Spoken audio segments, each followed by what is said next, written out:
Ahoj, vítám vás u 3. dílu ze série psychologických experimentů. Dnes se budeme věnovat stanfordskému vězeňskému experimentu od Philipa Zimbarda. Philip George Zimbardo byl americký psycholog. Narodil se v březnu roku 1933 a umřel 14. října 2024. Zabýval se banalitou zla a později i banalitou hrdinství. Proslavil se zejména velmi kontroverzním vězeňským experimentem, o kterém se dnes budeme bavit. Experiment se uskutečnil v roce 1971 na Stanfordské univerzitě. Byl propagován v několika časopisech jako psychologická studie vězeňského života. Byla vypsána odměna ve výši $15 na den, což je v přepočtu na naší koruny asi 2400 korun na den. Přihlásilo se celkem 75 mužů. Všichni podstoupili dotazník a pohovor. 24 z nich bylo vybráno. Zvolení byli psychicky stabilní muži, neprojevující žádné sadistické nebo masochistické chování. Také neměli žádnou kriminální historii. Vybraní muži souhlasili s účastní v experimentu po dobu 14 dnů. Pak byli náhodně, hodem mincí, rozděleni na dozorce a vězně. Dozorců bylo 11, z toho 2 byly pouze rezervní, kdyby bylo potřeba posily, nebo by se některý z dozorců rozhodl z experimentu odejít. Den před začátkem experimentu byli dozorci povoláni k zaškolení. Zde jim bylo řečeno, že na vězni nesmí použít jakékoliv násilí v podobě hladovění, žíznění nebo fyzického trestání. Pro vězně experiment začal neočekávaným zatčením. Toto zatčení porušilo etickou smlouvu, kterou vězni podepsali. Zatčení provedli lokální policisté, takže vše působilo opravdu reálně. Vězňům byly poté odebrány otisky prstů, byli vyfoceni a zaevidováni. Po formálním papírování byly vězňům zavázány oči, byli odvezeni do falešného vězení ve sklepě Stanfordské univerzity, který byl experimentu přizpůsoben. Byly tam 3 místnosti, představující vězeňské cely. Hlavní místnost, která sloužila i jako jídelna, a pak samotka. Po příjezdu byli vězni svlečeni, odšiveni a byly jim odebrány osobní věci. Po odšivení je dozorci oblékli do noční košile, pod kterou neměli ani spodní prádlo. Na hrudi měli přišité číslo, které se na celou dobu experimentu stalo jejich jménem. Okolo nohy jim byl připevněn řetěz. Ten zajistil nekomfort vězňů. Tato opatření pomohla ke ztrátě identity účastníků. Z jednotlivců s osobností a zájmy se zrázem stala pouhá skupina s omezenými právy. Tento jev se nazývá deindividuace. Byla to jedna ze zkoumaných lidských vlastností v tomto experimentu. Jde o stav, kdy se člověk začne cítit jako neidentifikovatelná součást spolku. Deindividuaci vytváří například dav nebo uniforma. Abychom to lépe pochopili, ukážeme si to v praxi. Petr je obyčejný člověk, chodí do práce, má manželku s dětmi a miluje fotbal. Nikdy nebyl násilný typ. Ostatní by ho popsali jako hodného a vždy nápomocného.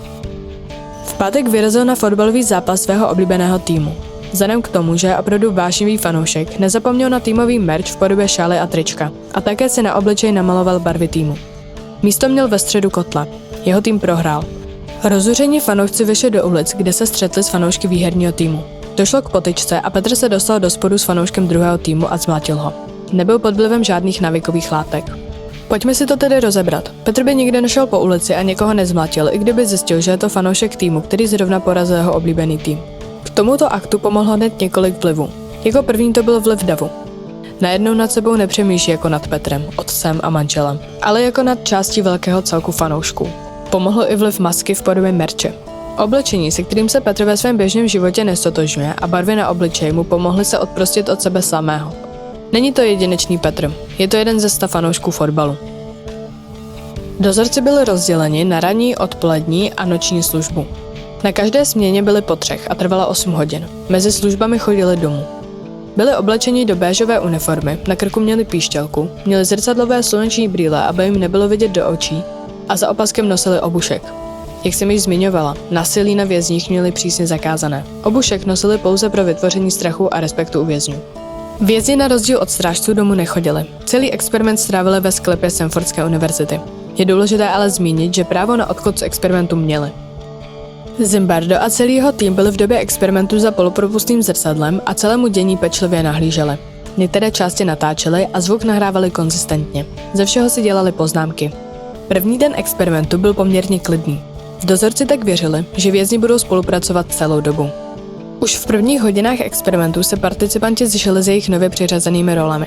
Dozorci začínali působit autoritativně a násilně a vězni naopak pasivně a submisivně. Druhý den experimentu začali někteří dozorci tyranizovat vězně. V noci je budili pískáním na přepočítávání. To se později stalo jedním z hlavních způsobů šikany od dozorců. Vězňům tak nedopřáli kvalitní spánek. Způsob přepočítávání byl čím dál tím kreativnější formou mučení. Ze začátku vězni museli rozespělí opakovaně správně odříkávat svá identifikační čísla. Dozorci je později nutili říkat čísla rychleji nebo pomaleji za sebou, pospátku, nebo je vězni měli zaspívat v dozorci požadované melodii. Druhý den ve 2:30 ráno vězni vyvolali vzpouru proti neustálému buzení píšťalkami. Odmítali cely opustit, strhli si identifikační čísla a uráželi dozorce. Dozorci na vězně použili hasící přístroje. Hlavní rebeli potrestali odebrání matrací a oblečení a umístili je na samotku. Naopak vězně, kteří s dozorci spolupracovali, odměňovali vypranými košilemi nebo lepšími porcemi jídla. Třetí den začali dozorci vězně trestat pomocí nesmyslného klikování. V některých případech si vězeň měl sednout na druhého vězně a ten s ním měl klikovat. Také jim omezovali přístup na toaletu a nutili je vykonávat potřebu do kbelíků v celách.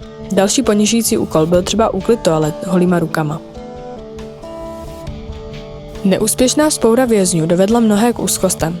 Pečlivě dodržovali vězeňská pravidla. Kvůli uvěznění v prostředí nejistoty měli muži pocit, že neexistuje žádná cesta ven a dodržování pravidel se proměnilo ve strategii přežití. Zimbarda překvapilo, že když byli vězni sami v celách, vůbec neprobírali své osobní životy. Právě zde je vidět prvek deindividuace. Vězni jakoby zapomněli, že mají i život mimo cely. Vězení se pro ně už během pár hodin stalo celým jejich světem.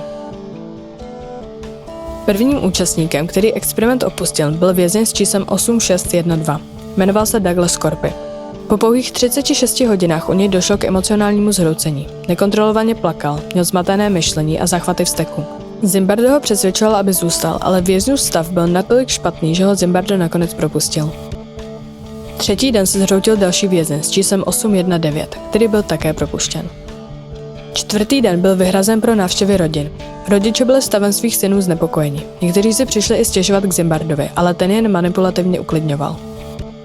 Večer vězení navštívila psycholožka Kristýna Maslachová. Byla zděšena týráním a hrůzným zacházením s vězni. Konfrontovala Zimbarda s tím, že je experiment extrémně nemorální a že on sám se proměnil v krutého správce vězení. Její reakce a konfrontace Zimbarda přiměla dát nohy na zem a uvědomit si, co dělá. Sám se do experimentu tak vžil, že nebyl schopen rozpoznat, jak extrémně je zacházení s vězni. 6. den tak experiment předčasně ukončil. Nasledovaly hodiny zpětné vazby z vězni i dozorci. Teď se přesuneme k výsledkům experimentu. Hlavním zjištěním stanfordského experimentu je deindividuace, kterou jsme si již vysvětlili, a pak dehumanizace. To je mechanismus zbavování člověka jeho lidských vlastností, identity a důstojnosti. Tedy dozorci po nedlouhé době ve vězení nad vězně přemýšlejí spíše jako nad nepodstatnými zvířaty, než jako nad svými vrstevníky. Experiment byl v pozdějších letech velmi kritizován a zpochybňován. Moderní analýzy archivu a rozhovorů s účastníky odhalily, že experiment pravděpodobně nebyl tak spontánní, jak Zimbardo tvrdí.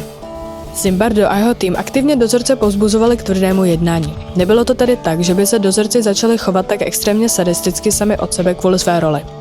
Dále se velmi rozebíralo zhroucení prvního vězně Douglase Corpyho, který několik let po skončení experimentu řekl, že zhroucení pouze hrál kvůli tomu, že se musel učit na zkoušku. Zimbardo nikdy neuznal, že vězeň zhroucení předstíral. Snažil se to zpochybnit tím, že se Corpy chce zbavit nálepky labilního vězně, nebo že si po tak dlouhé době už situaci správně nepamatuje. Nicméně archivní důkazy dávají zapravdu spíše Corpymu. Možný stres, který se v jeho chování projevil, praměl spíše z úzkosti kvůli tomu, jak mu Zimbardo protiprávně bránil v odchodu. Velkým tématem byly právě etické problémy. Účastníci nebyli dostatečně informováni o tom, co se jim v experimentu může stát. Právo na to z experimentu odstoupit bylo Zimbardem několikrát porušeno. Také byli účastníci vystaveni hladu, nedostatku spánku, traumatu a extrémnímu stresu. Hodně odborníků se shoduje, že stanfordský experiment nebyl úplně vědeckým experimentem, jako spíše dramatickou demonstrací. Za posledních několik let se pohled na tento experiment zásadně změnil. Některé hlavní myšlenky byly úplně vyvráceny. Někteří vědci přiznávají, že byl Zimbardo na dobré stopě, kterou ale nebyl moc schopný dokázat. Experiment teď působí spíše jako špatný příklad v experimentální psychologii a v etické sféře psychologických výzkumů.